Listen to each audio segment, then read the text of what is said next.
ગુરુદેવ વિદ્યાર્થી મિત્રો, ચાણક્ય વિદ્યાલયમાં આપનું સ્વાગત છે। હવે આપણે વાત કરવાની છે આજે ધોરણ 9નું 11મું ચેપ્ટર છે, જેનું નામ છે મરજીવ્યા।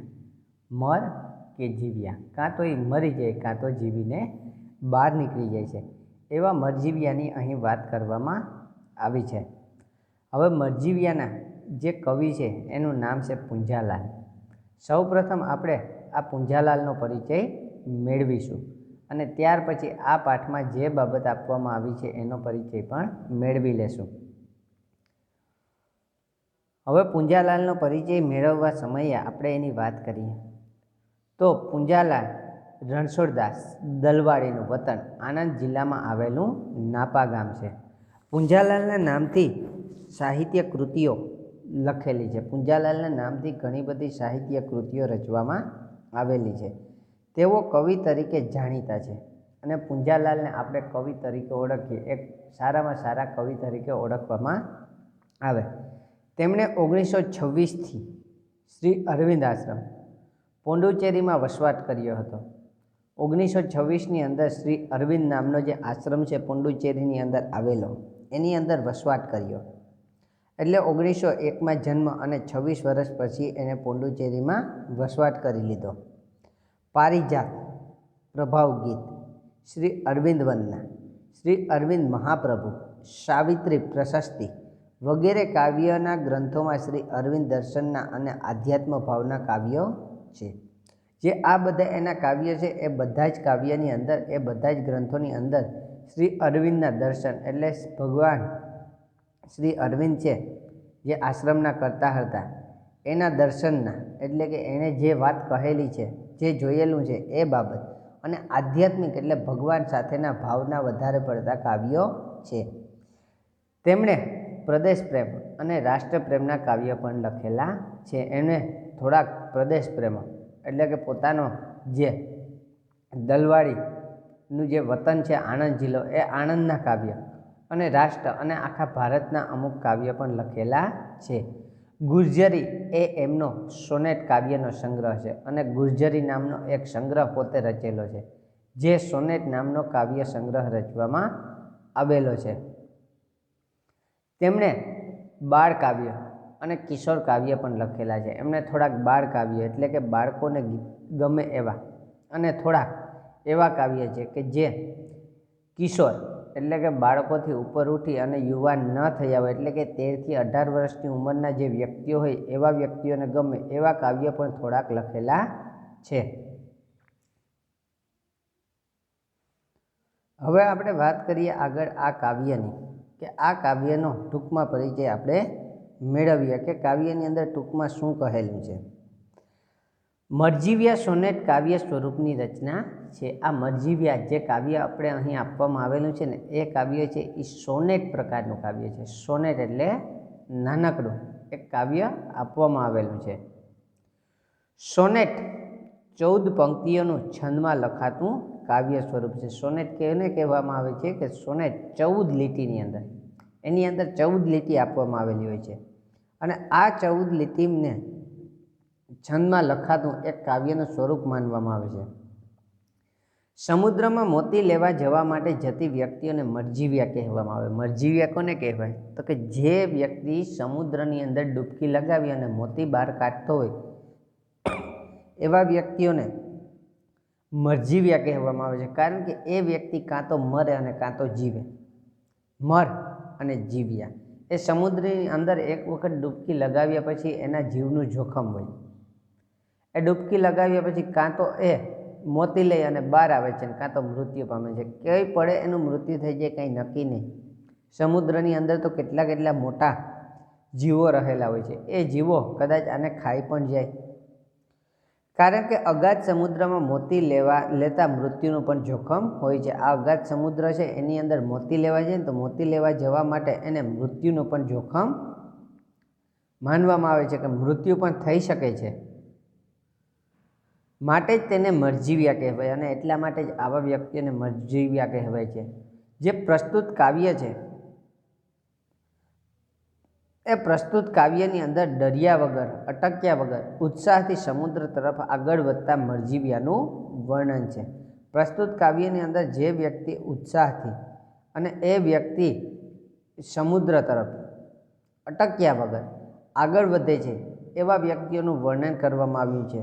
એના પ્રિયજનોની આંખમાં આંસુ આવે છે, પ્રિયજનો રોવા લાગે છે કે ભાઈ તું જામાં, તું અટકી જા. આંસુ છે એક એવી વસ્તુ છે કે જે માણસને રોકી રાખે છે. કોઈ પણ કાર્ય, નાનું છોકરું હોય જો ગમે એવું કાર્ય ગમે એવું જીદ કરતું હોય તો તમે ન માનો, પણ એ જ્યારે રોવા માંડે ત્યારે એની આગળ તમારે સમર્પણ કરવું જ પડે. અહીં પણ પ્રિયજનોની આંખમાં આંસુ આવે છે, પણ મરજીવ્યા આનાથી માનતો નથી. એમ વાળિયા વળે એવા નથી. મરજીવ્યા કંઈ આમ વાળિયા વળે એવા નથી, કારણ કે એને તો નક્કી જ કરી લીધું કે મારે હવે આગળ જ વધવું છે. એ દ્રઢ નિશ્ચય છે, એ દ્રઢ નિશ્ચયી હતા. એને નિશ્ચય કરી લીધો હતો કે મારે આગળ વધવું. અફાટ, અગાધ, વિકરાળ સમુદ્રમાં એ મોતી લેવા પ્રવેશ કરે છે. અફાટ, આ વિકરાળ અને આ અગાધ સમુદ્ર હતો. અફાટ એટલે જેને ફાટા ન પડે એવો, અગાધ એટલે કે જેનો માપ કંઈ નથી, વિકરાળ એટલે કે મોટો, ખૂબ મોટો સમુદ્ર. એ મોતી લેવા માટે એ સમુદ્રની અંદર પ્રવેશ કરે છે. મૃત્યુની મુખોમુખ થઈને મોતી લઈ બહાર આવે છે. મૃત્યુની મુખોમુખ થઈ જાય છે. મૃત્યુ ક્યારે આવી જાય છે એનું કંઈ નક્કી નથી, ક્યારે મૃત્યુ પામે એ નક્કી જ નથી. અને આવી રીતના મૃત્યુના મુખોમુખ થઈને એટલે કે મૃત્યુની સામે લડી અને એ ત્યાંથી બહાર આવે છે. ત્યાં સોનેટ પૂરું થાય છે અને ત્યાં આ કાવ્યની જે 14 લીટી છે સોનેટની એ પૂર્ણ થઈ જાય છે, એ સમાપ્ત થાય છે.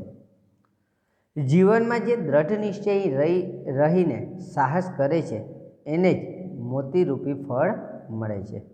અને જીવનમાં જે દ્રઢ નિશ્ચયી રહી જાય કે ના મારે આ કરવું જ છે, મારે આ કરવું છે, એવો દ્રઢ નિશ્ચય બની અને મોતીરૂપી ફળ મેળવે છે, આવું મોટું બધું ફળ મેળવે છે, એ ભાવ આ સોનેટ દ્વારા વ્યક્ત થાય છે. એ ભાવ આ સોનેટમાં વ્યક્ત કરવામાં આવે છે કે સોનેટ દ્વારા આગળ વધે છે કે વ્યક્ત થઈ જાય છે.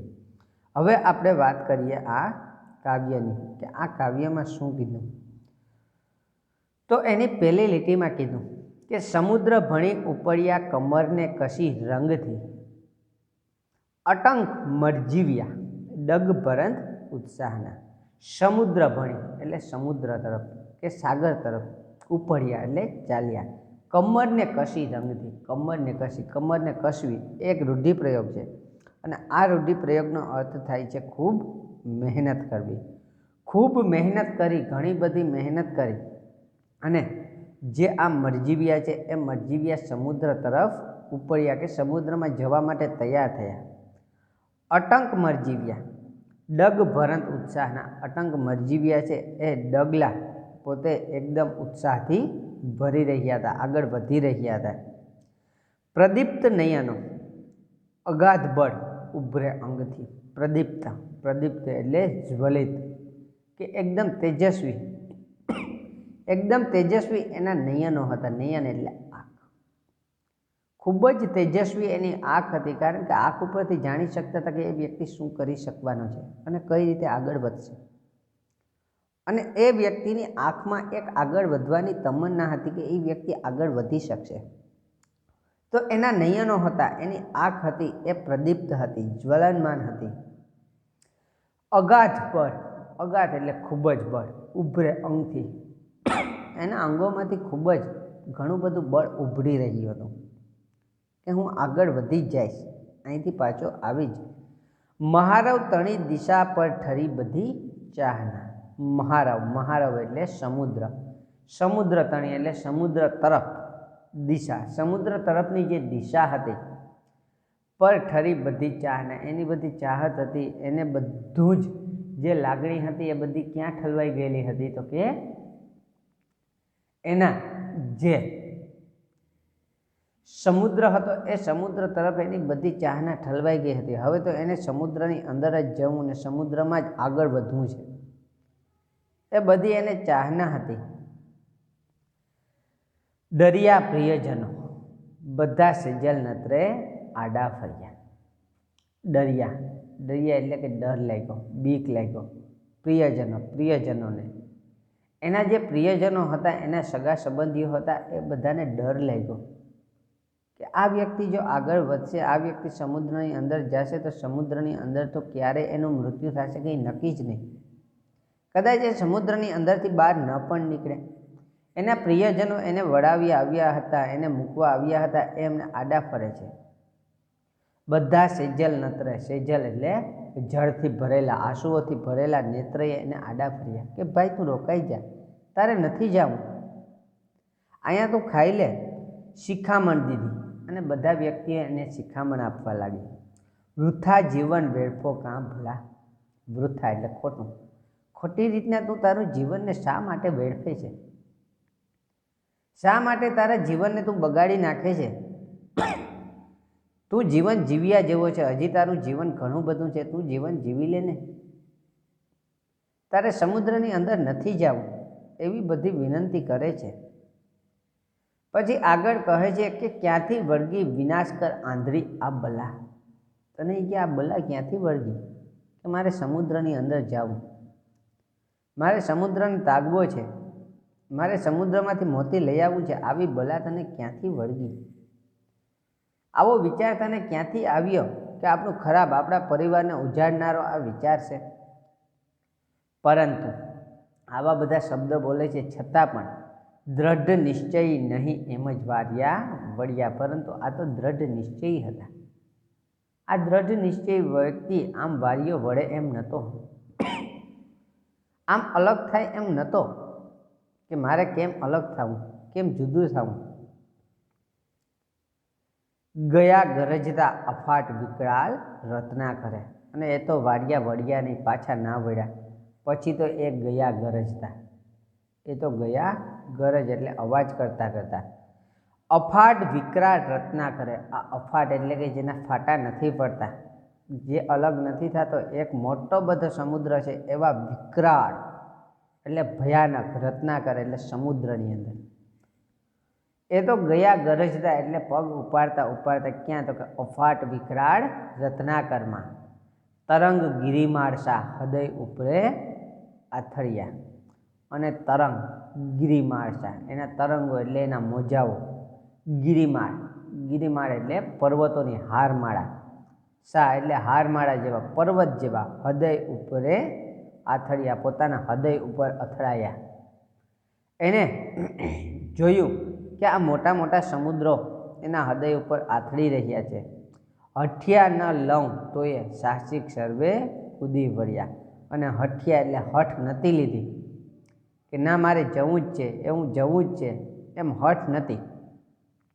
એને આ વિકરાળ મોજાઓ જોયા, લહેરો જોઈ જે ગિરિમાળ જેવી હતી, એના હૃદય ઉપર અથડાય.